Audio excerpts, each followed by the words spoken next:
Hi there! Today we will be reading Curious George Votes by Margret and H.A. Reys. You can see in this picture actually, that is a ballot box and that is George's ballot. So just like the title says, Curious George will be voting for the very first time. George was a good little monkey and always very curious. One day, George visited the school with his friend, the man in a yellow hat.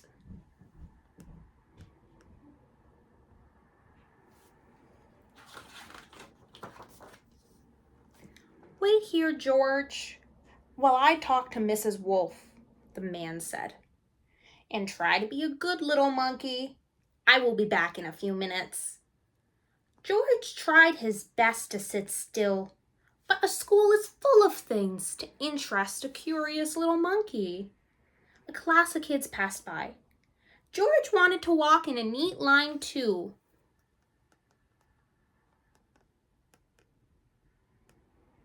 Does this school look similar to your school?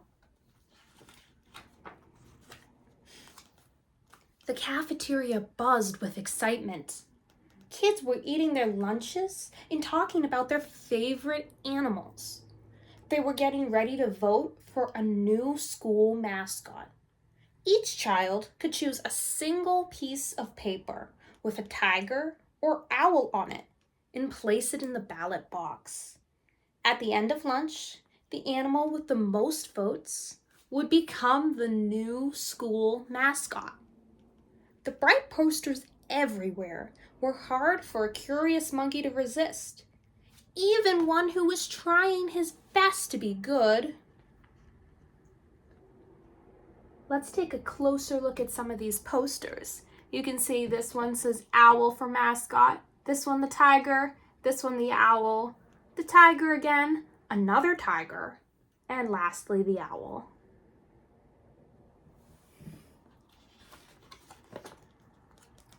George wondered if the tiger's fur was as soft as it looked. He gave it a little pat. Oh no! The poster landed in a heap. He quickly put it back on the wall, but something wasn't right. Can you see what's wrong? See? George pushed the poster backwards. It's upside down, right? You can't see the tiger. George wanted to fix his mistake. On a nearby table, he found a package of markers. That was better. I think I like George's poster even better. What do you think? On the other side of the cafeteria, George found a girl telling everyone why they should vote for a tiger to be the new school mascot. "Tigers are strong and fast," she said. When the girl finished talking, she handed the microphone to a boy. "Those are great points," the boy said. "But I think that an owl would make the best mascot because they can fly." George wondered how anyone could make a decision when they were both good mascot choices. George got up and looked more closely at the posters. He tried to imagine what it would be like an owl, flying and hooting. Then he imagined he was a tiger roaming. He got a little carried away.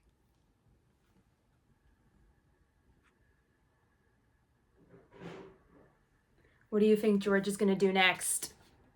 Let's find out together. Some kids were handing out stickers with their favorite mascots on them. George wanted to be fair, so he took one from each child. By the time George had gone all the way around the cafeteria, he was covered from head to toe in tigers and owls. Isn't that silly? Look at George.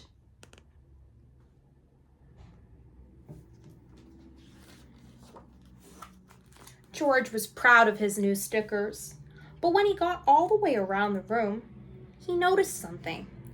The cafeteria was really crowded. with everyone getting ready to vote. The kids couldn't move around as easily as George. George wanted to make sure every kid got a sticker, so he went for the cafeteria, handing them out.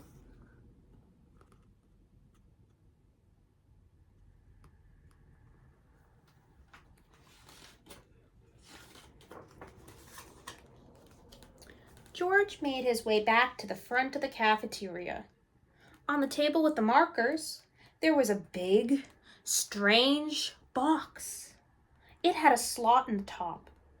George watched carefully as a girl picked up a piece of paper and dropped the paper into the ballot box. George liked the way the paper rustled as it slid in. That looked like fun. George wanted to try it, but instead of picking his choice for mascot, George drew his own picture of the animal, like he had before on the back of the tiger poster. Then he dropped it in the ballot box. It hit the bottom of the box with a little plunk.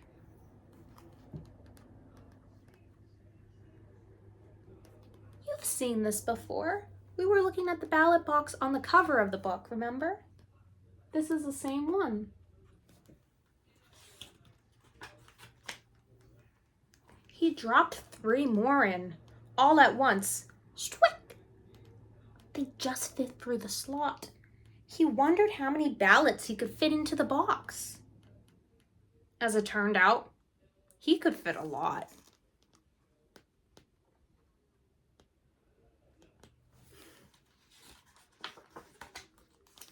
Mr. Windle came to pick up the ballot box. It was time to count the votes and find out what the new school mascot would be. But something was very strange about the ballots. He separated the votes into piles, 1 pile for each animal, and 1 for George's doodled ballots. Mr. Windle was not amused. Why are there so many papers in the ballot box? And why are there so many with extra doodles and drawings? George was worried. He hadn't meant to cause trouble. But then a girl spoke up. It was George, she said. But he was only being curious, and he was very helpful too. He acted out the animals for us and gave everyone campaign stickers. He also made us laugh a lot. We learned about write-in votes and how, if we want, we can write in our own choice for the vote instead of picking one of the 2 choices. Well, that explains the ballots with the different doodles on them, Mr. Windle said. But it also explains the most votes.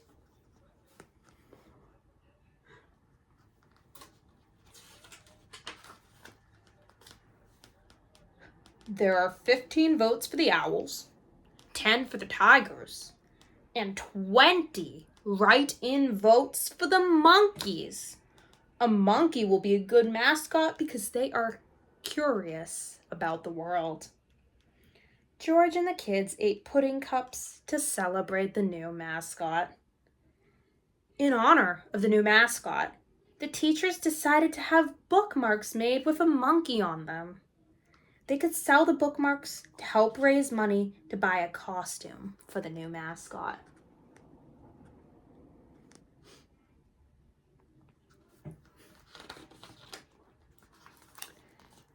And that's how George got to cheer for himself at the first baseball game of the season.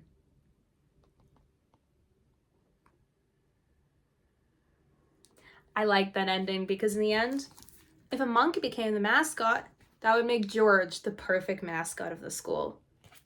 Well, thank you for reading today. I hope you learned a lot about ballots and even write-in votes. And maybe your school has a similar election to decide your school mascot, or maybe what kind of milk you drink in the cafeteria. So there's a lot of different ways of getting involved in your school community and even outside your school. And I'm really grateful George taught us that lesson today. So thank you and goodbye for now.